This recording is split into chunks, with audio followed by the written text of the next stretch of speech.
Alors la première question, je vais la poser à M. Champignol, qui est agriculteur, c'est de nous dire d'abord très vite quelle est son activité et comment dans ce climat d'incertitude, parce que s'il y a une volatilité sur un certain nombre de marchés, il y a de l'incertitude sur d'autres. Et comment il peut prendre des décisions, comment il prend ses décisions et quel type d'engagement contractuel il prend avec l'organisme collecteur avec lequel il travaille et comment il va faire ou comment il a pris dans le passé ses décisions et comment il pense faire évoluer cette pratique contractuelle. Bien. Donc moi je suis agriculteur dans la région Messine sur une exploitation céréalière. Nous avons une rotation classique pour la Lorraine, colza, blé, orge. Au niveau de l'orge, il y a à peu près moitié orge d'hiver, fourragère, et l'autre moitié orge brassicole, printemps. Il s'agit au niveau marge, je vais quand même vous situer un petit peu au niveau marge parce que je voulais vous en parler. Donc le blé est en tête, suivi du colza, puis de l'orge brassicole de printemps. Donc, je voulais quand même qu'on se resitue. Actuellement, je travaille avec la coopérative de mon secteur, qui est l'ORCA, qui n'est pas présente d'ailleurs, je tiens à le signaler. Et on travaille en contrat de traçabilité uniquement et en prix moyen pour cette catégorie orge printemps brassicole.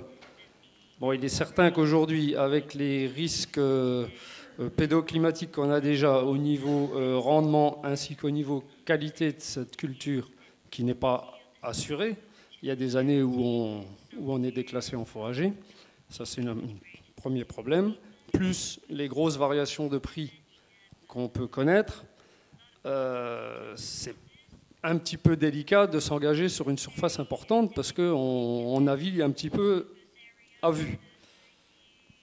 Donc il est certain que pour l'avenir, si on pouvait sécuriser le côté prix, ça serait déjà quelque chose d'important. Est-ce que dans le dialogue avec l'organisme collecteur, vous avez plus d'informations sur d'autres productions et vous voyez un petit peu mieux l'avenir que sur les orges de brasserie, ou est-ce que la qualité de l'information que vous avez sur chacune des spéculations vous permet, lorsque vous allez établir le plan annuel, pouvoir avoir une information pertinente? Comment vous considérez ces informations? Au niveau des autres cultures, si on prend le blé, le marché à terme marche quand même à peu près, donc on arrive à se sécuriser sur l'avenir. Bon, pour les autres productions, peut-être un petit peu moins, mais les autres productions ont quand même un risque qualitatif qui est beaucoup moins important. Pour la marge finale, on est quand même plus assuré du résultat. Alors, je vais me tourner tout de suite vers un organisme collecteur, René Bartoli. Comment vous voyez, vous, dans ce climat d'incertitude, la manière de procéder et comment travaillez-vous avec les coopérateurs de MC2 ? Bien, donc nous sommes la coopérative voisine de monsieur, à l'ouest. En gros, on collecte 1 million de tonnes de céréales, bon an, mal an.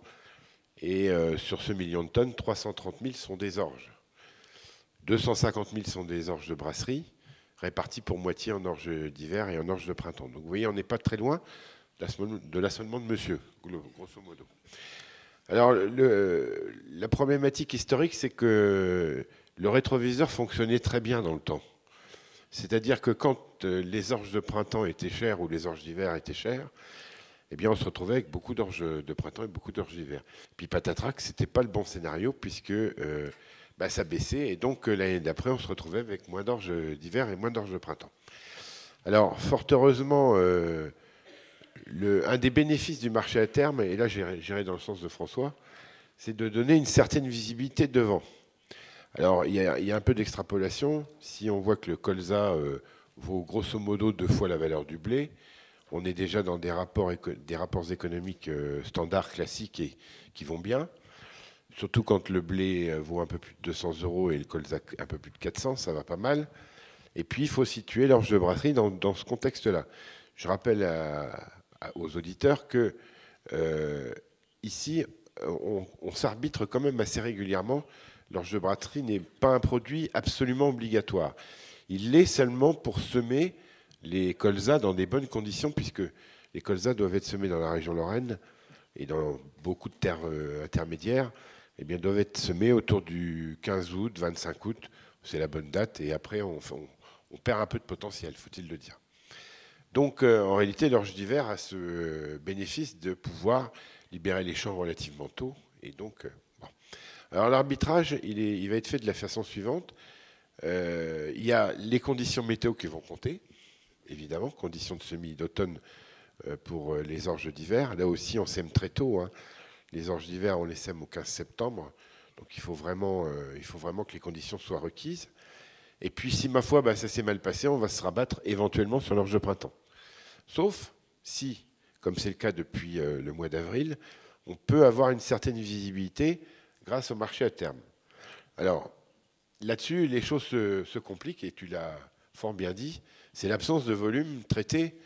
Hein, je prenais les lots ouverts, moi je n'ai pas tout pris, hein, je n'ai pas fait comme toi de nombreuses statistiques, mais j'ai regardé lundi avec Benjamin Top, le directeur céréales de notre coopérative, les lots qui étaient ouverts donc lundi dans la journée. Il y avait sur l'échéance de mai 2011 370 lots d'orge de brasserie, 68 000 lots de blé et 54 000 lots de colza. Donc, vous voyez, la dernière fois que nous-mêmes avons utilisé le marché à terme, on s'est pris un peu les pattes dans la portière, puisqu'après avoir vendu des lots, il fallait... oui, je vais t'appeler plus souvent. Mais on s'est pris un peu les pattes dans la portière, et donc on a perdu un peu d'argent sur les lots qui étaient restés ouverts pour pouvoir les refermer. Donc ça, c'est un problème. Le deuxième problème, et qui n'est pas mince, l'agriculteur que vous êtes ne me contredira pas, c'est le taux de protéines. Quand on livre à la coopérative de l'orge de printemps ou de l'orge d'hiver, la coopérative va régler pour l'agriculteur la problématique du taux de protéines. C'est-à-dire, on va faire des moyennes. C'est relativement simple. Aujourd'hui, on a le matériel pour pouvoir, au fur et à mesure de la collecte, évaluer les marchandises qui rentrent.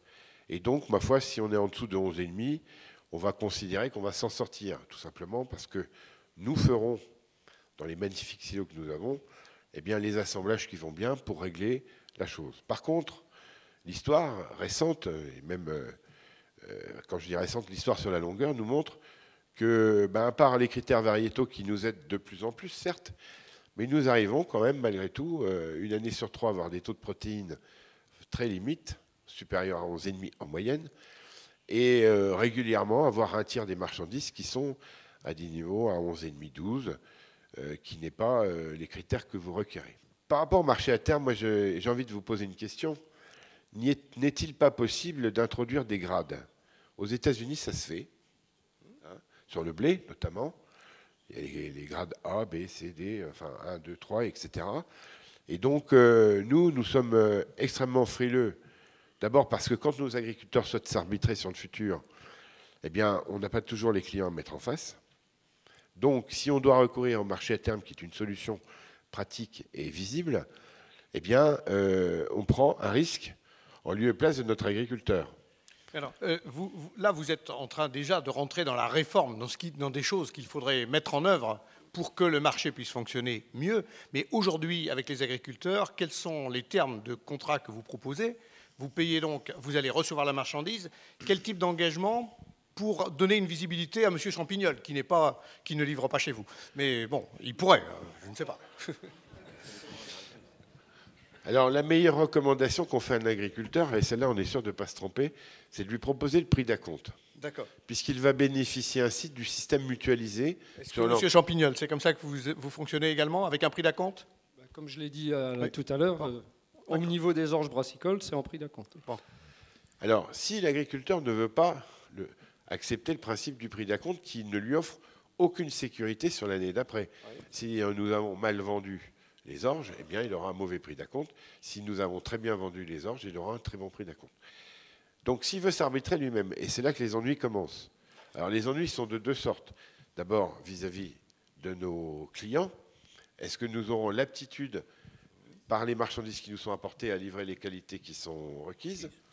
Et puis, le deuxième type de problème vient avec l'agriculteur, car celui-ci nous a vendu un contrat à 11,5 max, qui germe, etc. etc.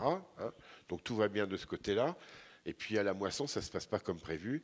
Le taux de protéines est supérieur à ce qui est prévu. Et donc, on va aller rappeler de l'argent à l'agriculteur. Et c'est comme ça qu'on fabrique des ex-adhérents. N'est-ce pas? Voilà. Alors, nous n'avons pas, à ce jour, les soupapes qui permettent de régler ça. Quand je dis nous, les coopératives, mais je sais que vous venez d'une grande maison et que Ça doit être pareil dans cette grande maison. Voilà. Alors, on va balayer un petit peu toute la filière et puis revenir après sur ce qui pourrait être fait. Alain Keckert, lorsque vous achetez comment à EMC2, si vous achetez à EMC2? Alors, je voudrais déjà présenter la manière dont on achète, parce qu'en fait, Gérard l'a dit très clairement, aujourd'hui, vous avez 4 grands brasseurs qui représentent 50% du marché mondial de la brasserie. Donc, on a en face de nous des clients de taille importante qui souhaitent pricer des volumes importants, voire sur plusieurs années. Alors, je ne rentre pas dans le détail du marché à terme ou des outils qui nous permettraient de le faire, mais je veux insister sur ce besoin de pouvoir pricer ces quantités importantes sur plusieurs années. Ça, c'est la première chose. La deuxième chose, j'entends parler de volatilité. En fait, on n'a pas de volatilité sur les orges de brasserie. On a une tendance. Je crois qu'il faut se ramener aux fondamentaux. Les orges de brasserie en récolte 2009, on a une récolte pléthorique. Les prix étaient relativement bas. En récolte 2010, on l'a vu avec la présentation de Jean-Claude, on a des récoltes catastrophiques partout dans le monde. Je rappelle qu'au Canada, c'est une récolte catastrophique. En Australie, on a récolté sous la pluie. En Europe, on a cité l'Europe de l'Ouest, l'Europe de l'Est a récolté dans des conditions désastreuses. Donc on a des tendances de marché qui s'expliquent par des fondamentaux. Donc il ne faut pas oublier ça quelque part. La volatilité, moi je ne pense pas que ce soit un vrai problème en orge de brasserie. On a des tendances, c'est vrai, mais qui s'expliquent par des fondamentaux. Et quand j'entends parler de réglementation, je m'insurge un peu, parce qu'aujourd'hui, moi, je veux bien qu'on réglemente les prix. Les prix sont à 260, si on veut me les vendre à 220, bah, je suis preneur aujourd'hui, il n'y a aucun problème. Hein. Mais est-ce qu'on se souciait de savoir si l'agriculteur touchait assez d'argent lorsque les orges étaient à 120 euros? Je pose la question. Moi, je pense que la réglementation, pour moi, est inapplicable et irréaliste. Donc, je pense qu'il faut regarder les choses en face. Les orges de brasserie, pour moi, ont répondu à des fondamentaux cette année. Ce dont on a besoin en tant que malteur, je le répète, c'est d'outils qui nous permettent de pricer des volumes sur une période donnée. Je crois que c'est vraiment pour nous brasseurs, pour nous malteurs, le souci fondamental. Je crois que M. Champignol peut quand même rappeler quelque chose de basique. Hein. C'est que les prix peuvent varier à la hausse et à la baisse, mais il y a quand même des limites qui ne doivent pas être atteintes en matière de plancher. Tout à fait. Il faut le rappeler. Il faut quand même qu'on soit au moins la majorité du temps au-dessus de nos coûts de production, sinon on fera plus longtemps de l'orge de brasserie. Donc l'année dernière, avec les prix très bas qu'on a connus, c'était pas le cas. Bon, cette année, c'est sûr, ça corrige. Oui. Si on pouvait trouver des outils pour réguler un peu tout ça, ça serait plus visible pour nous. Bon, ça, je crois que c'est un point tout à fait important de rappeler que les coûts de production, c'est quand même une limite économique, physique pour la disponibilité des matières premières. Donc on peut effectivement avoir des prix très bas et ça peut arranger les acheteurs, mais d'une certaine manière, on ne peut pas aller au-delà de ce qui est concevable en termes économiques et de ce qui est efficace.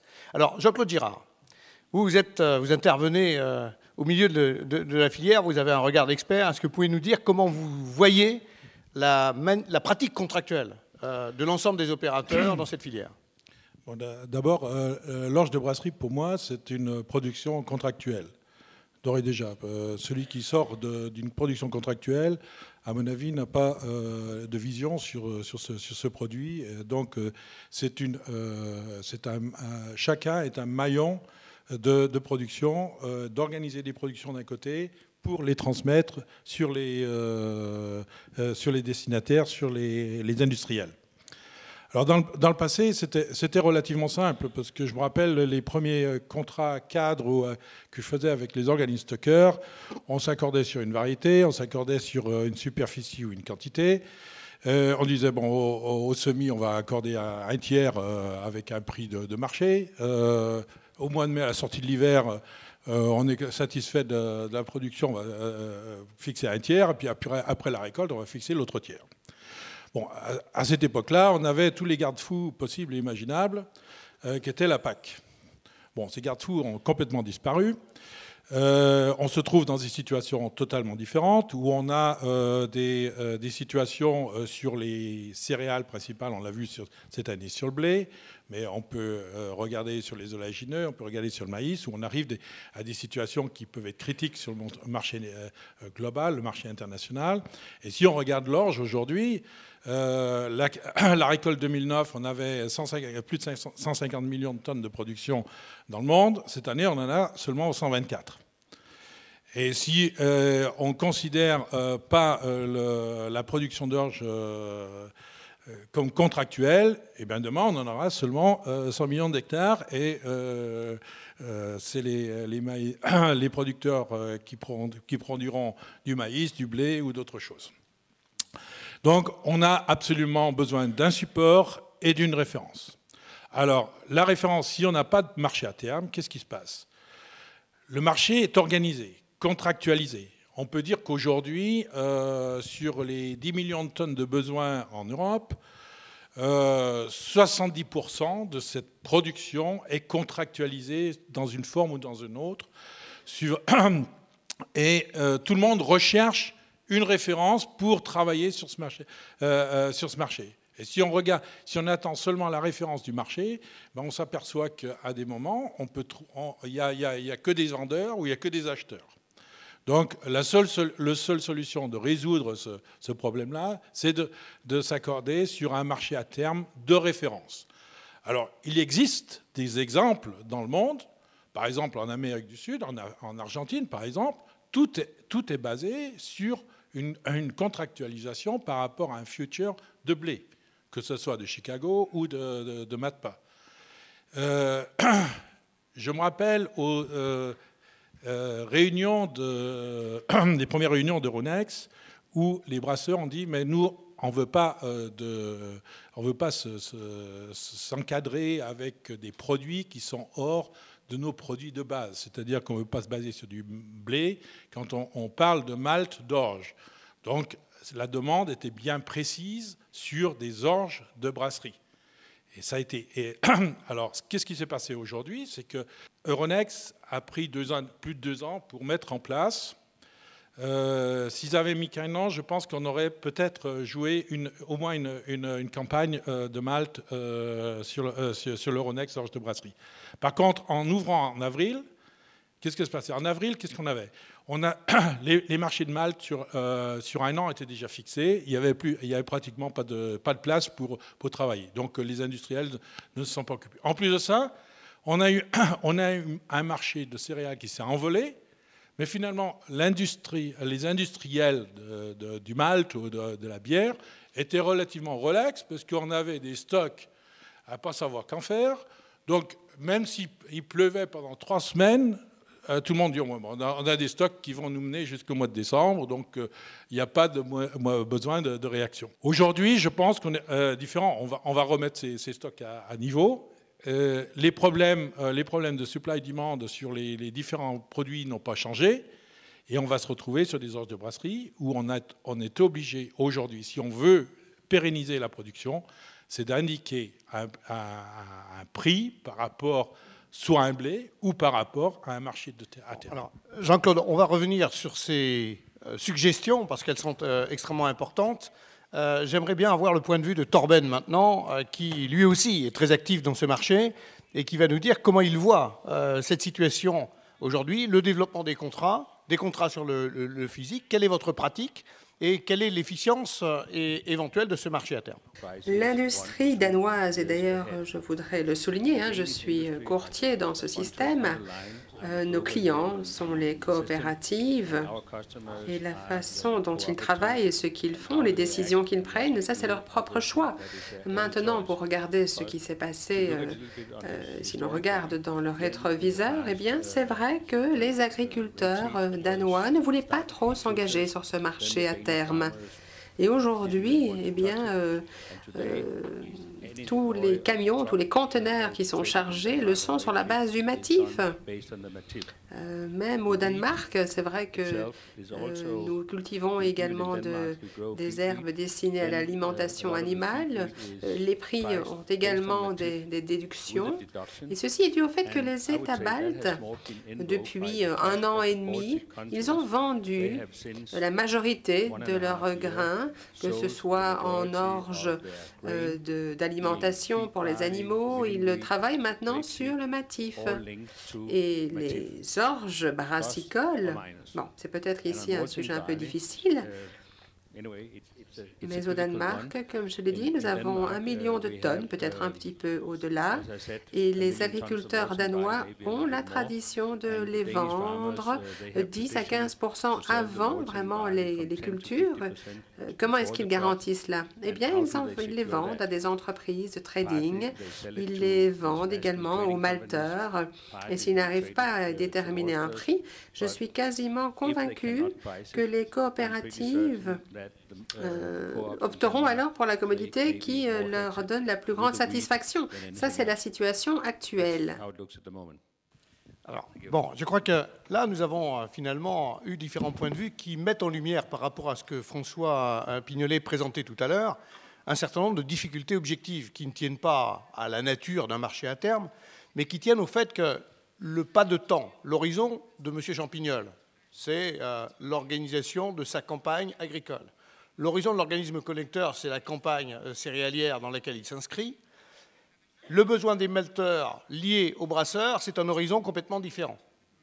Et il est effectif que le lancement d'un marché à terme, avec des opérateurs qui ont déjà contracté pour une part leur activité et qui ne pourraient utiliser que à la marge cet outil pour déterminer un prix, il est absolument normal, si on voit la coïncidence entre l'outil physique et l'outil à terme, même si ce n'est pas le même champ d'action, on voit qu'on a des limites au développement initial de ce marché.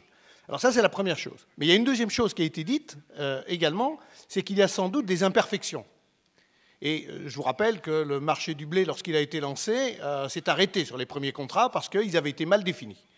Et il y a un certain nombre de choses qui ont été dites autour de cette table sur des grades ou déterminer une prime par rapport à un marché qui serait plus liquide. Donc, on va discuter de tout ça pour voir si nous pouvons, dans cette discussion ou en confrontant un peu les points de vue, aboutir à une certaine gamme de solutions ou de voies de sortie pour permettre à ce marché d'être relativement actif. Car si effectivement il doit y avoir une adaptation de ce marché à terme à sa réalité, il faut bien voir aussi que cela implique des modifications au niveau des pratiques contractuelles existantes. Et ça, c'est un autre point de vue qu'il faut bien intégrer. Or, on l'a vu simplement par les points de vue, vous ne travaillez pas dans les mêmes horizons de temps. Alors, est-ce que, François, avant de relancer la discussion, est-ce qu'on peut avoir juste un mot sur l'état de la question au niveau des comités des experts Euronext? Est-ce que vous avez fait un bilan technique sur le contrat et sur son adéquation avec les pratiques de l'ensemble des opérateurs, puisque sur les 25 qui étaient autour de la table, il n'y en a que 5 qui pratiquent? Alors, le bilan, on le fait, j'allais dire régulièrement avec Euronext et les membres du comité expert. Il y a un comité expert pour chaque marché, donc il y en a un pour les brasseries.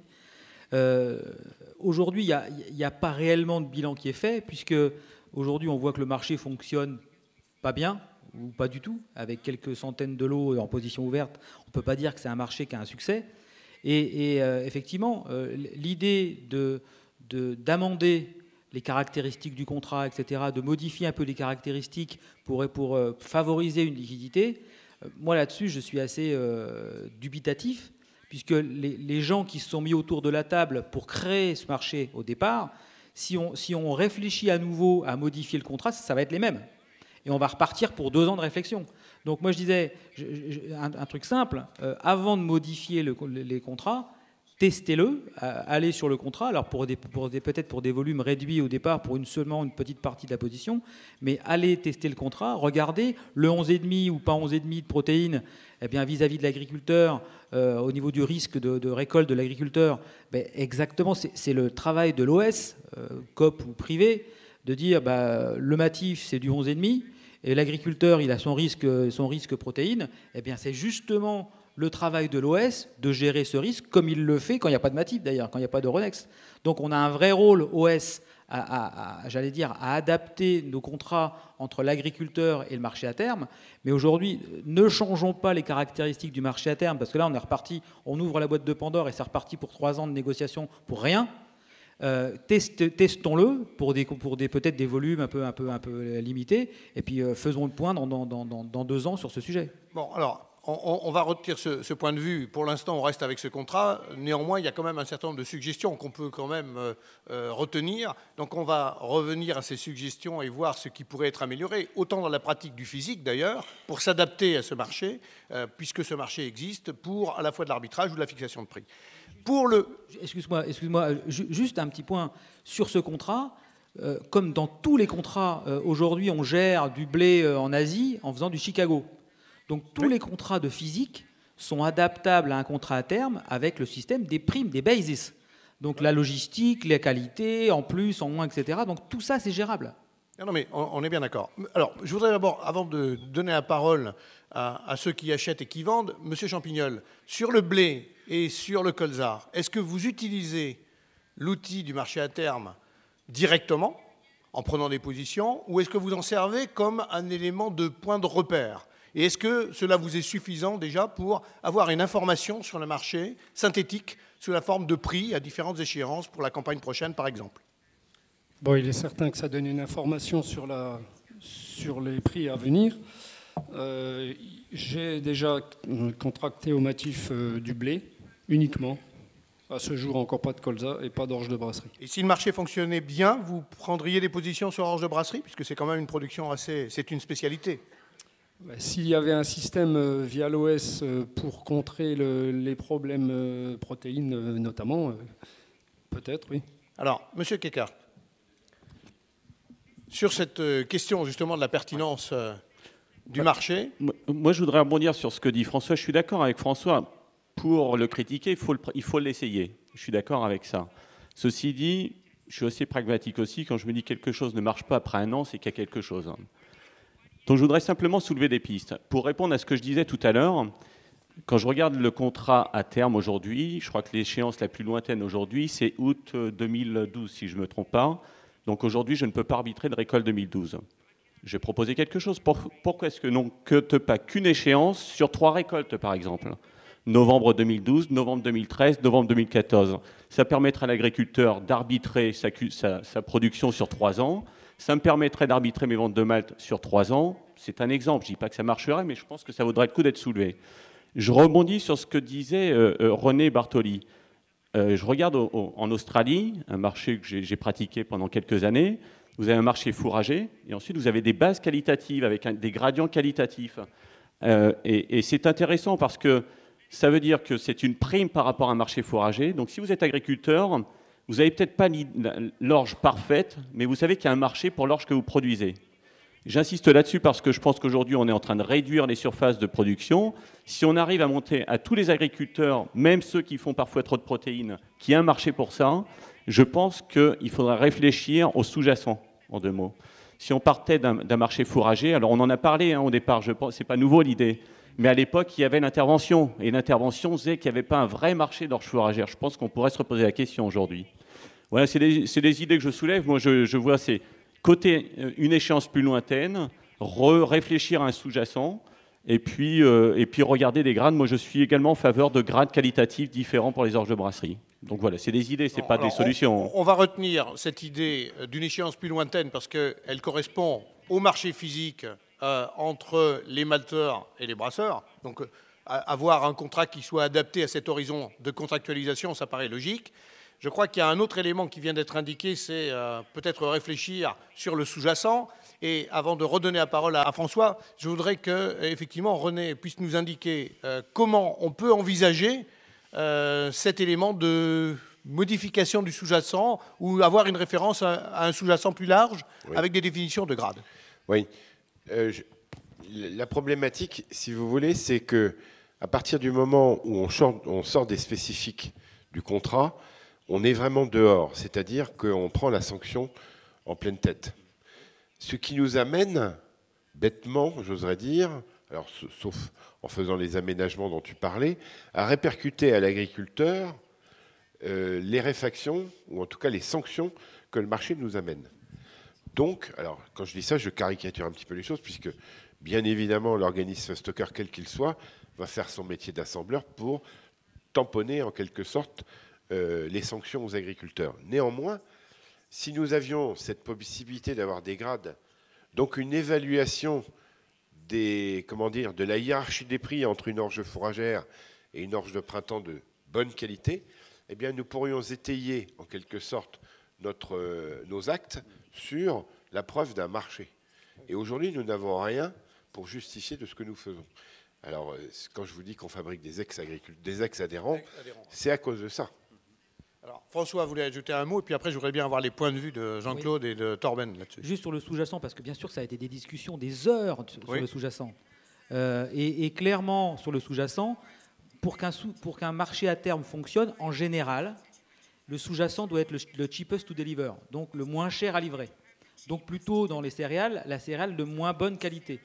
Donc on a réussi à avoir un consensus au niveau de l'équipe de travail sur le marché à terme des brasseries, mais globalement, les OS et les producteurs étaient plutôt pour un sous-jacent bas, et comment dirais-je, le groupe de personnes qui a fortement insisté pour que le sous-jacent soit un sous-jacent brasserie avec des caractéristiques élevées, c'est notamment nos amis brasseurs, brasseurs et malteurs d'ailleurs, les deux. Et donc aujourd'hui, le consensus, il est là. Mais effectivement, si l'idéal, c'est d'avoir un sous-jacent bas avec des primes de qualité quand la qualité est meilleure. Et aujourd'hui, c'est le consensus, après des heures de travail, c'est d'arriver à ce qu'on est arrivé sur le marché à terme de la brasserie. Moi, je voudrais poser la question à Jean-Claude Girard sur le fait qu'on est dans un marché dans lequel le niveau de concentration au niveau de la brasserie est quand même relativement important.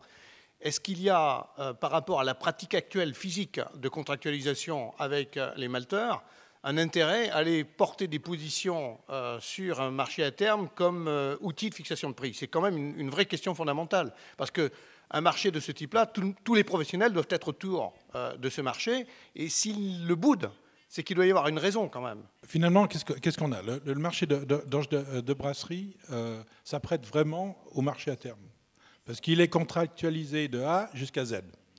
Il est contractualisé du producteur avec son organiste stocker, l'organiste stocker avec le malteur ou l'exportateur, etc. Et le malteur avec des contrats long terme avec le brasseur. Et là, je voudrais insister sur le contrat long terme. Et ça a été une discussion au moment où on était tous autour de la table à Paris, à Euronext, où il y avait les grands brasseurs, etc. Et où il a été notifié qu'il y avait une possibilité d'indexer peut-être à peu près 20, voire peut-être 25% des contrats LTA indexés sur du matif orge de brasserie. Aujourd'hui, on peut considérer que sur l'activité de Malte, si on prend seulement l'Europe, parce qu'on peut le prendre sur le monde entier, c'est à peu près de la même valeur, il y a à peu près, je dirais, un minimum de 60% de l'activité Malte qui est formée sur des LTA à long terme. Donc, je rappelle ce qu'est un LTA, c'est un contrat entre le malteur et le brasseur sur plusieurs années. Le brasseur et le malteur déterminent à un certain moment, pour une certaine période, le coût de transformation et laissent ouvert le prix de l'orge pour former le prix du malt. En général, le brasseur déclenche la fixation du prix du malt au moment où il dit « bon, je veux tant et tant », et donc il fait appel à ses livreurs pour eux. Donc on est dans une situation très claire, contractuelle de A jusqu'à Z, où chacun recherche finalement une indépendance en termes de fixation de prix. Tout l'intérêt du marché à terme. Alors, je crois que, on en revient. Il y a deux objectifs au marché à terme pour tous ceux qui opèrent sur le physique, c'est de l'arbitrage et de la fixation de prix. Bon. Est-ce que Torben, praticien également, broker, courtier, dans la pratique, est-ce que tu partages ce point de vue que le marché, aujourd'hui, est beaucoup plus un marché de fixation de prix qu'un marché d'arbitrage? Eh bien, je suis d'accord. C'est vrai qu'aujourd'hui, effectivement, on fait toujours référence au contrat à l'avenir et au marché à terme. Et c'est toujours les prix que l'agriculteur est prêt à payer. Et en réalité, dans les États baltes, pas au Danemark ou dans les pays scandinaves, mais les coopératives n'ont pas nécessairement de compte matif. Par contre, si vous produisez des grains de qualité, eh bien, il y a ce mécanisme d'échange sur base de primes et vous pouvez clôturer le matif le premier jour de l'activité de l'agriculture. Et on peut le faire exactement avec l'orge brassicole également. En tous les cas, tous les agriculteurs au Danemark aujourd'hui, ceci étant dit, eh bien, ils ont la possibilité d'avoir un compte auprès de la coopérative et d'échanger ces matifs. Il y a 2 ans, lorsque nous avons commencé cela, ça ressemblait plutôt à un casino. C'était des spéculations. On achetait, on vendait. Mais aujourd'hui, les agriculteurs apprécient le système, ils le connaissent, ils l'utilisent de façon très professionnelle avec leur culture. De plus en plus. Alors, donc, il y a quand même un consensus là sur le fait que, comme outil de fixation de prix, nous avons besoin de quelque chose qui ressemble à ce marché à terme. Et donc, ce serait pitié de ne pas l'utiliser comme pour ce premier service.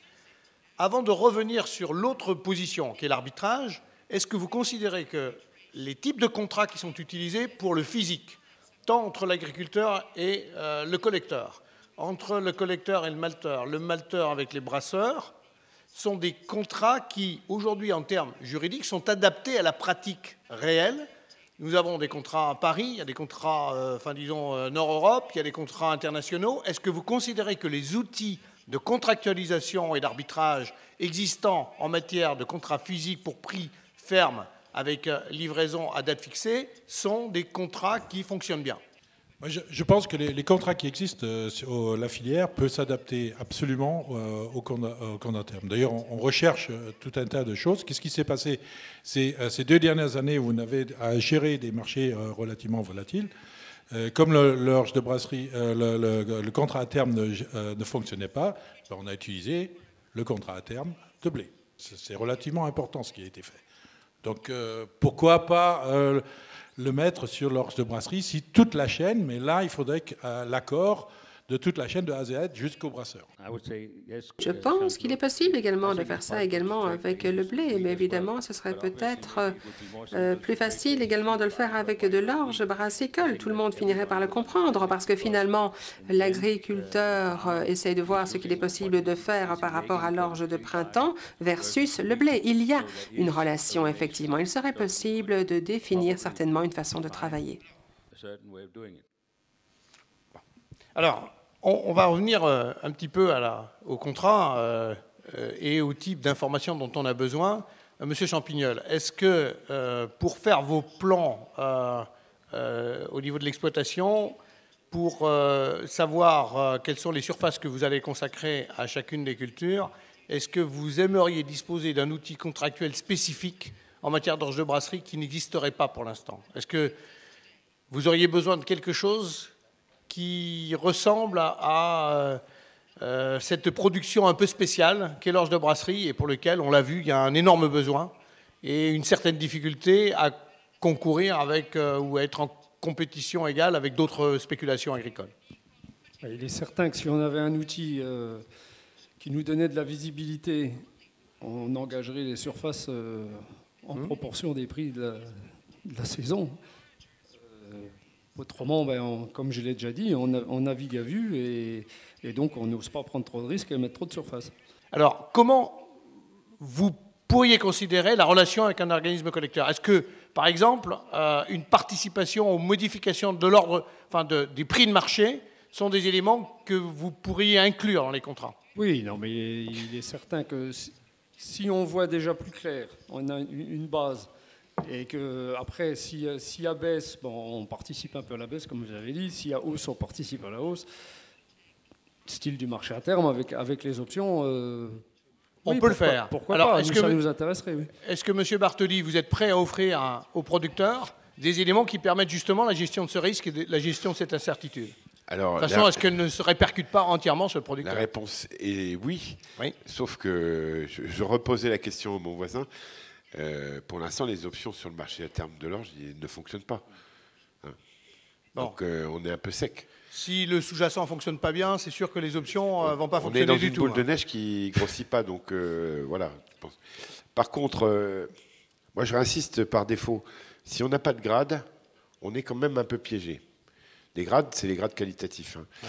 Si on ne peut pas sortir des grades avec un matif orge qui fonctionne mal, à ce moment-là, la corrélation blé nous intéresse, puisque nous, notre problème, il est de donner un point de repère à l'agriculteur. Comme ça a été dit par plusieurs personnes, donc c'est quoi par rapport au reste? Je fais de l'orge de printemps. Bon, des fois, c'est dans l'assolement obligatoire, évidemment, surtout quand on arrive à cette époque-ci de l'année. Le choix, c'est maïs ou orge. Et encore, en Lorraine, c'est plutôt orge par rapport à orge. Donc, où je peux m'arbitrer, je peux avoir une visibilité, ou j'en ai pas. Si j'en ai pas, ben, je subis les événements. En tout cas, je fais confiance à ma coopérative, mais elle les subira à ma place. Et sinon, j'essaye de m'arbitrer, mais sur quoi? Le blé. Bon, alors, je crois que là, il y a un point important, justement, par rapport à la gestion de ce risque, c'est que le marché qui fonctionne bien aujourd'hui, c'est le marché, à terme, du blé, qui peut servir, et du marché du colza, mais qui peut servir de pivot simplement par la détermination de primes, c'est-à-dire avec des produits dérivés de ce premier produit de base. Est-ce que c'est un élément suffisant pour gérer le risque tout au long de la filière? Moi, je suis d'accord et pas d'accord. On peut tout arbitrer sur le blé si on veut. Pourquoi pas du colza, pourquoi pas du maïs?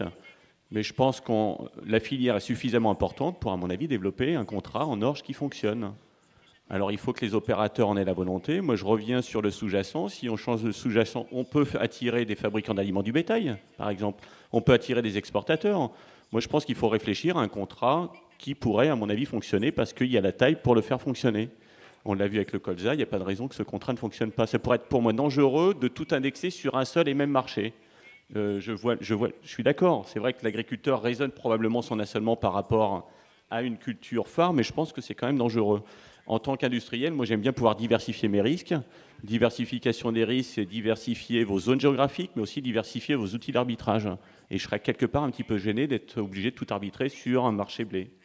Ça c'est une chose, mais aussi il faut savoir qu'il y a des choses qui fonctionnent quand même dans ce marché. On parlait du marché physique, Bernard, dans le marché physique, regardez, il y a un nombre d'OS important, il y a un nombre de courtiers importants, il y a un nombre de négociants importants dans ce marché, donc il y a des choses qui fonctionnent quand même. Il ne faut pas non plus dire qu'on n'a pas d'outils. Et la diversification de ces outils d'arbitrage, c'est une chose à garder en tête. Donc le marché physique, pour moi, fonctionne bien. On recherche simplement un outil qui nous permette de mieux gérer notre risque de prix.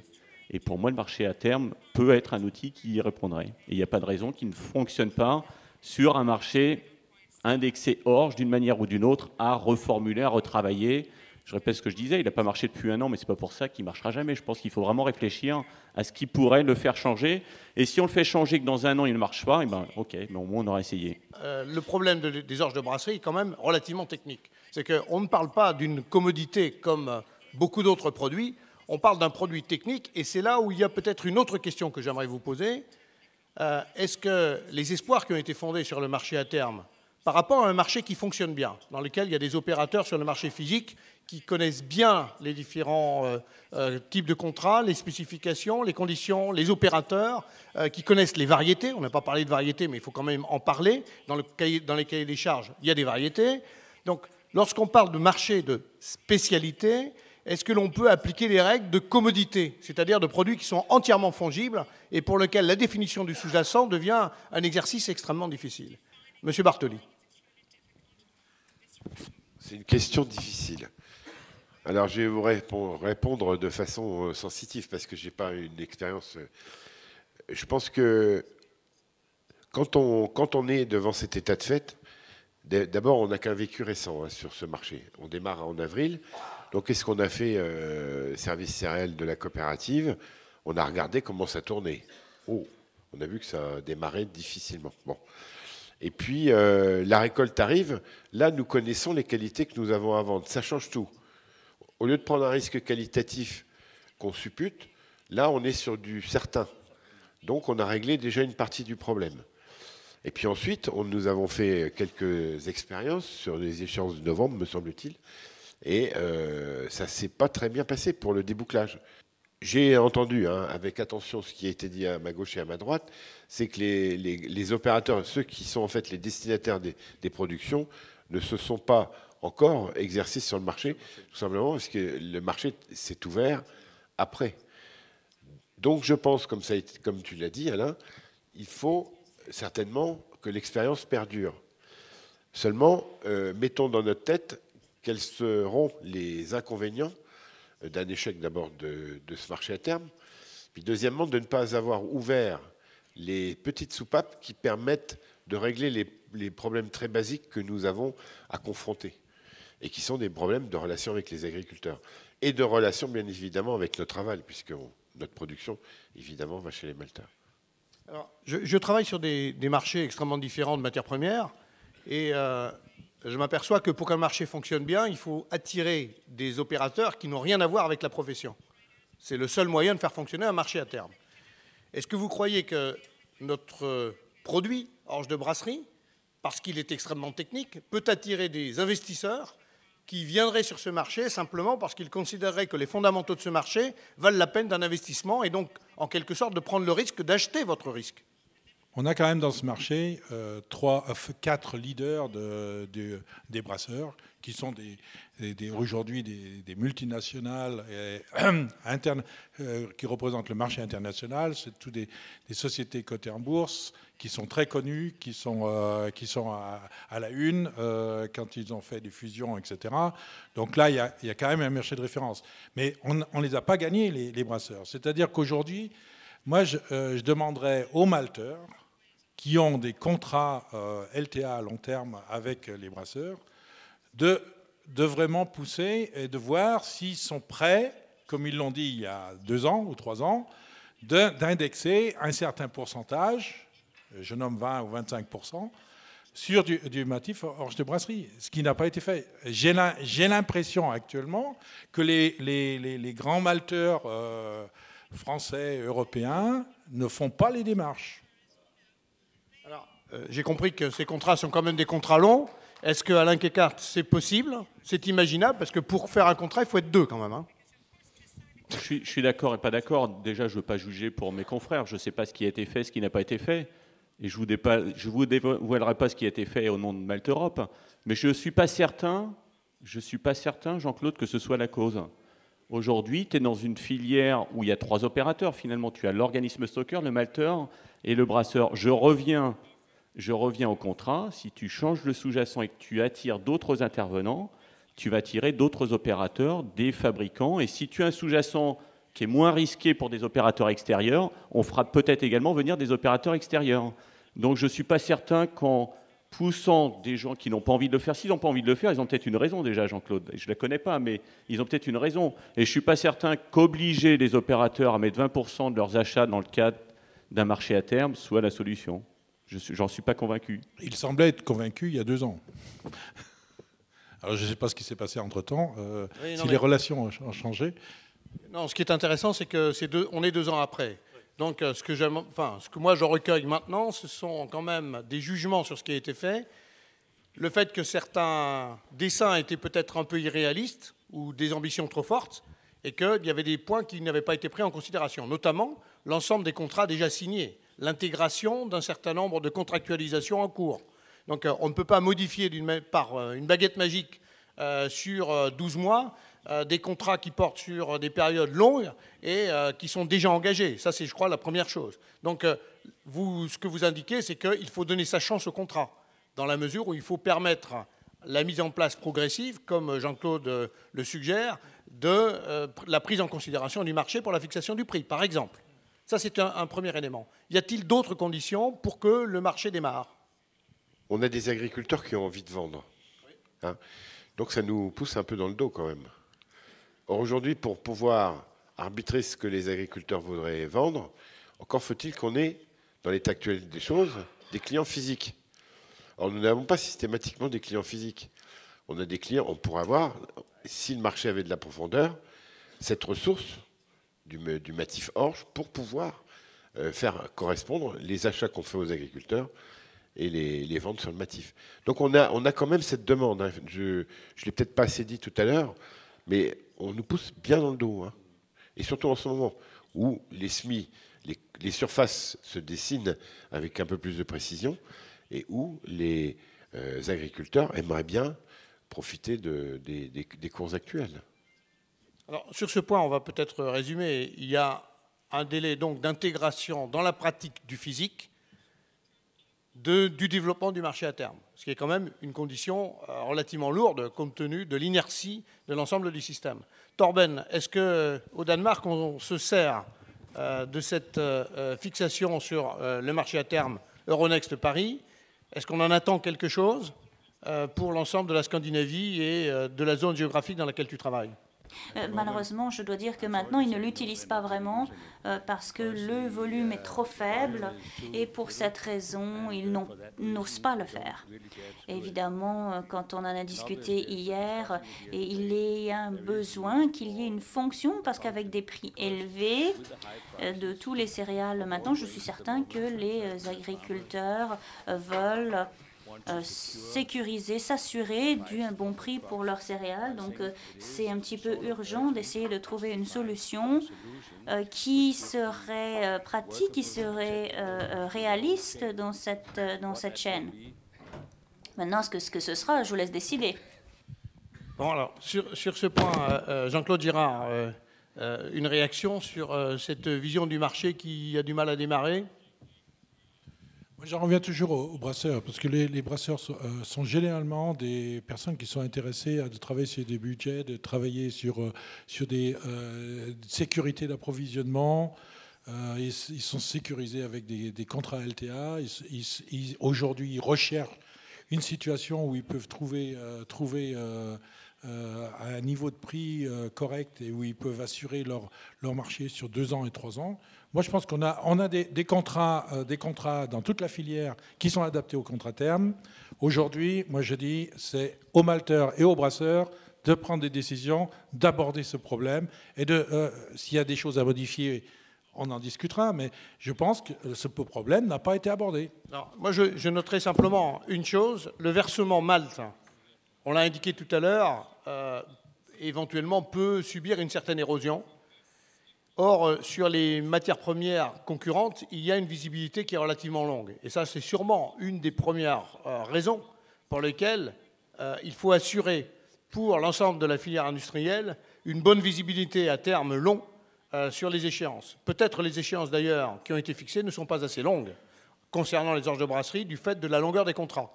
Et ça, je ne sais pas si François Pignol est encore dans la salle, mais allonger la période de cotation est un élément qui est absolument indispensable. Le deuxième point, vous avez parlé de grading, vous parlez d'une plus grande sophistication ou d'un travail à partir des primes.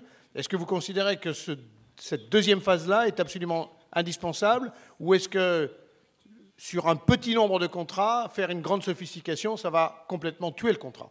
Donc, est-ce que vous avez un point de vue là-dessus sur le fait que, compte tenu du petit nombre de contrats qui est traité actuellement, apporter des sophistications supplémentaires, ça risque effectivement de rendre les cotations très peu significatives? Sur le sujet, allonger les cotations, etc., je pense que c'est assez facile, ça. On y travaille déjà avec Euronext, et je pense qu'on va y arriver assez rapidement. Après, modifier l'environnement, les caractéristiques du contrat, sincèrement, il faut déjà qu'on ait j'allais dire, un volant d'affaires cohérent aujourd'hui avant de commencer à faire quelque chose, sachant qu'on sait que si on commence à travailler à la modification des caractéristiques du contrat, on est reparti pour 2 ans et on ne va pas se mettre d'accord avant 2 ans entre les différents opérateurs. Donc aujourd'hui, les opérateurs étaient tous là au moment où on a créé le contrat. C'est un consensus entre tous les opérateurs aujourd'hui. Hormis le fait d'allonger la période, là on va le faire, mais maintenant il faut l'utiliser le contrat. Et vraiment, si on ne l'utilise pas, si l'ensemble des opérateurs sur les brasseries n'utilisent pas ce contrat, il va mourir. Et après, il ne faudra pas venir nous dire dans 5 ans, au secours, on n'a pas d'outil de référence, c'est dramatique, etc. Parce que si l'outil brasserie Euronext meurt aujourd'hui, alors là, il est mort pour 10 ans. On ne va pas en refaire un la semaine prochaine. Il y a un contrat qui existe, qui est le contrat maïs, qui ne s'est pas beaucoup développé et qui sert beaucoup à la fixation de prix entre des industriels et des collecteurs. Est-ce qu'on n'est pas dans les mêmes circonstances? Non, il est en train de remonter. Il y a eu certains opérateurs qui sont sortis du contrat, qui ne voulaient plus l'utiliser pour des raisons un peu obscures, etc., ou plus ou moins obscures. Aujourd'hui, le contrat maïs, il est en train de reprendre du volume de façon assez forte. Donc aujourd'hui, comment dirais-je, le point de livraison sont restés les mêmes, mais l'incoterme utilisé a été changé, etc. C'est un peu plus facile. Et donc aujourd'hui, les volumes sur le maïs sont en train d'augmenter assez fortement. Et si on pouvait faire ça sur la brasserie, ça serait déjà merveilleux. Pour l'instant, la conclusion de l'ensemble des participants, c'est on ne change rien à ce contrat. On continue à voir ce qui se passe avec les conditions actuelles fixées par le contrat en ce qui concerne le point de livraison, la définition du sous-jacent et les conditions de contrat au niveau d'Euronext. Je répète que toutes ces caractéristiques sont l'issue d'un travail de plusieurs années, d'un consensus entre tous les opérateurs. Donc tout le monde s'est exprimé à l'époque, c'est un consensus. Et alors si on écoute l'un, il va vouloir modifier ça, si on écoute l'autre, ça va être dans l'autre sens. On est reparti pour 2 ans et ça ne va pas faire avancer les choses. Aujourd'hui, il faut un peu prendre ses responsabilités dans la filière, il faut vraiment utiliser le contrat. Alors faites-le pour 10 lots, 30 lots pour essayer, faites un petit contrat à prime entre les différents opérateurs, puis vous verrez que ça va nous aider, nous, collectivement, à gérer notre relation avec les agriculteurs, à gérer notre risque de mise en marché pour les OS, à gérer notre risque d'achat et de fixation des prix pour les malteurs, donc à gérer la marge, et même les brasseurs, à gérer les fameux LTA si besoin sur le malt, parce qu'on peut aussi traiter du malt en relation avec ce marché de référence brasserie. Bon, alors les conditions d'intégration... je ne suis pas payé par Euronext. Hein. Non, mais enfin, on a l'impression quand même. Il pourrait l'être, il pourrait avoir des retours sur les contrats qui sont traités. Ils ne sont pas là, vous ne leur direz pas. Bon. Non, en ce qui concerne les contrats physiques, est-ce que, puisque vous êtes quand même tous praticiens et vous intervenez aux différents maillons de la filière, sur les différents maillons, est-ce que vous voyez des possibilités de modifier, du fait de cette pratique, du fait d'avoir une cotation à terme, de modifier la pratique contractuelle? Parce que pour l'instant, on a parlé des conditions de relation avec le prix d'acompte et les différentes modalités existantes, les incograins ou d'autres formules pour traiter effectivement les produits sur le marché du physique, et puis on a vu les LTA. Y a-t-il là aussi des ouvertures possibles pour adapter la partie physique à cette gestion de risque qui est un instrument supplémentaire?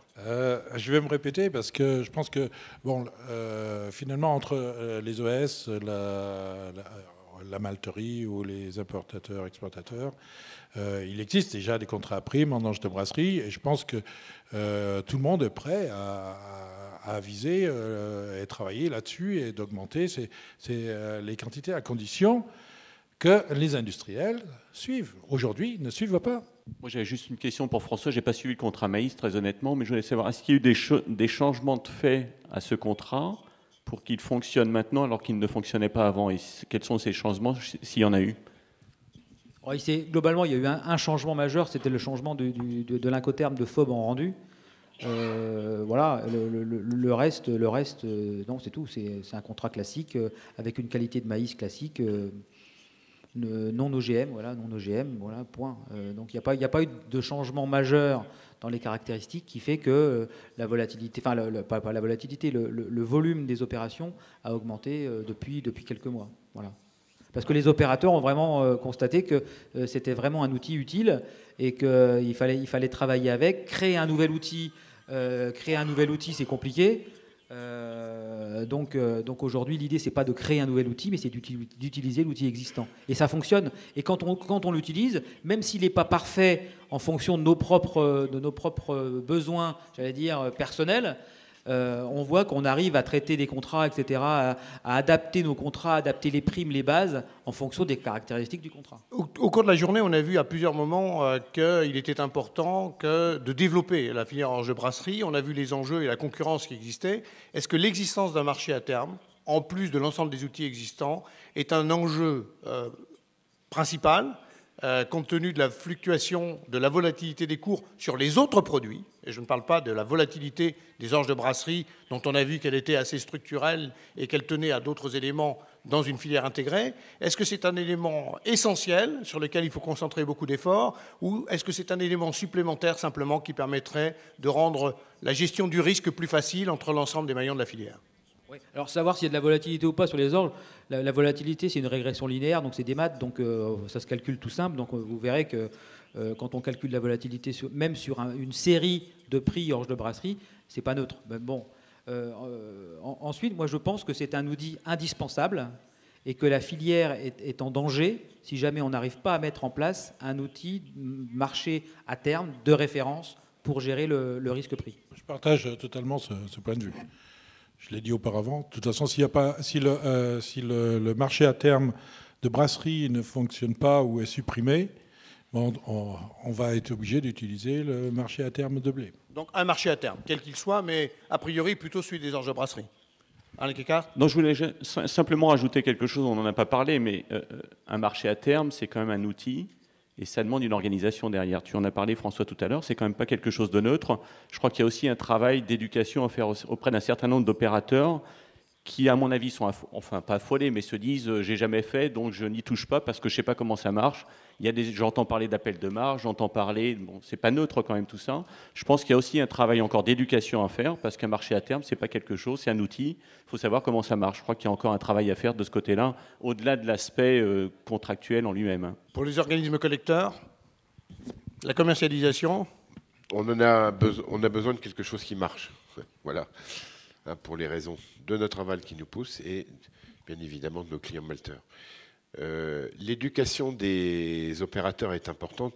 L'éducation des comptables qui travaillent à côté du middle office, qui travaillent à côté des opérateurs, est encore plus importante. Parce que quand ils voient les appels de marge, ils font des têtes comme ça.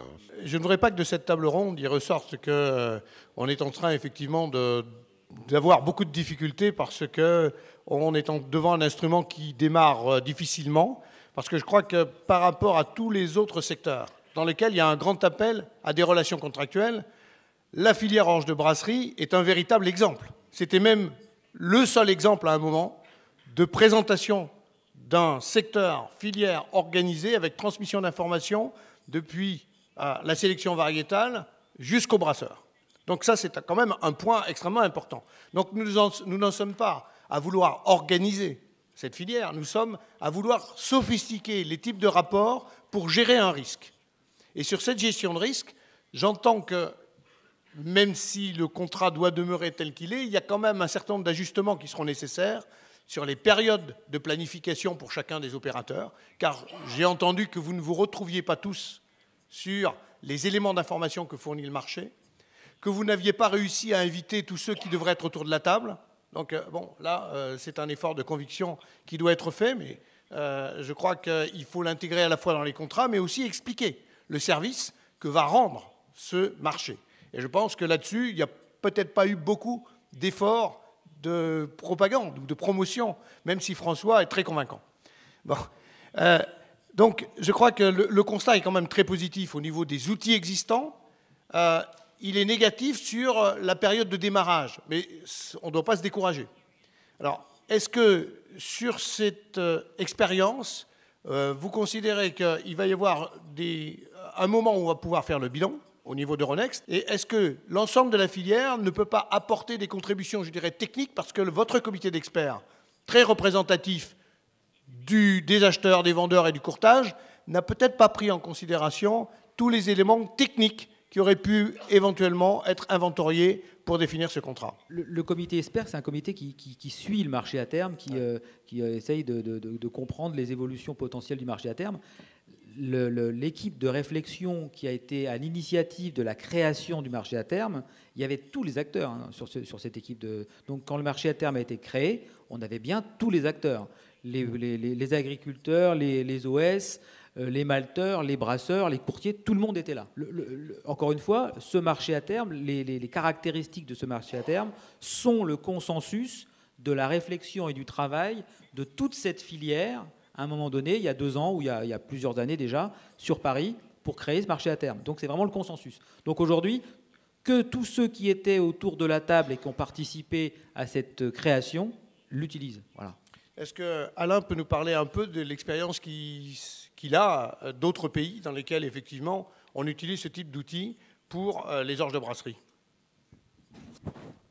Je l'ai dit, c'est surtout en Australie. C'est un outil qui est énormément utilisé. Là, il y a un marché qui s'appelle l'ASX Feed Barley, qui est un marché qui est relativement liquide et qui est très utilisé dans les arbitrages de pricing de Malte.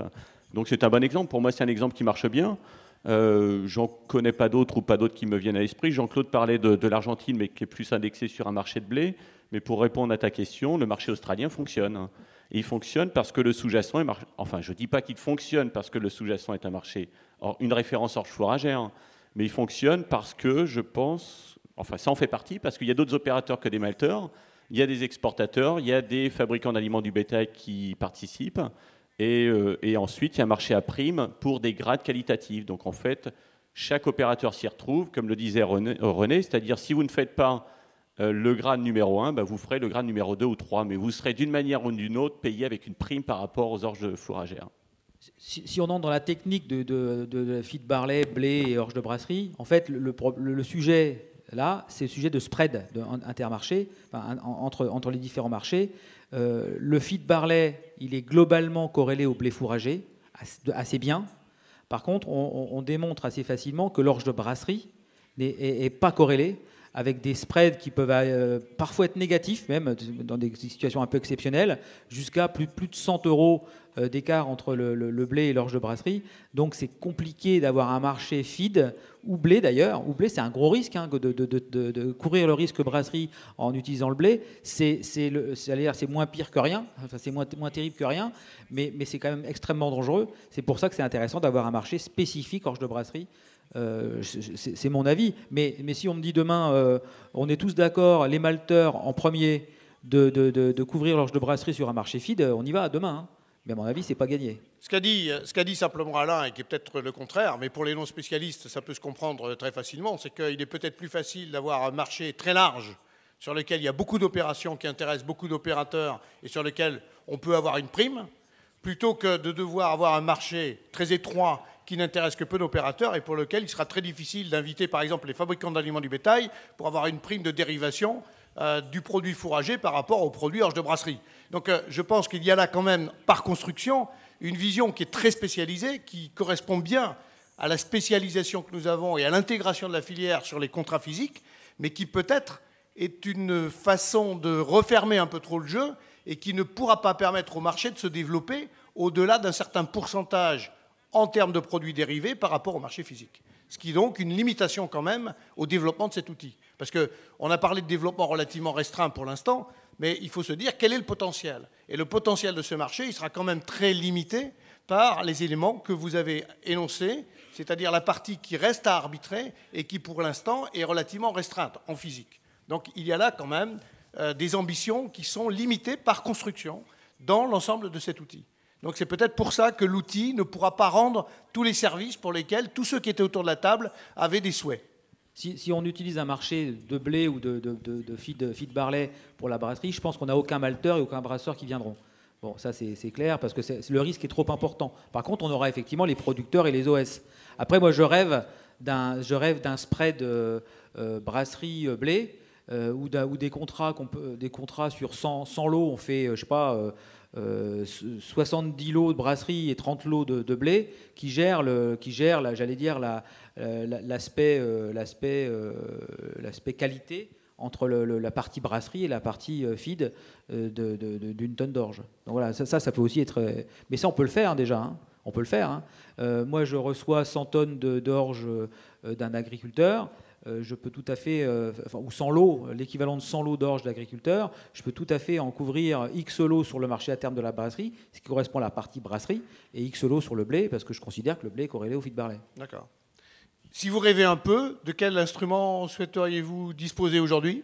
Le contrat, il va dire le contrat australien. Voilà. Il voudrait le contrat australien. Pourquoi vous n'avez pas fait le contrat australien à Paris? Moi, je note que Malte Europe est très favorable à gérer ça sur le feed barley. C'est important. Voilà. Bon, Torben, what are you dreaming about?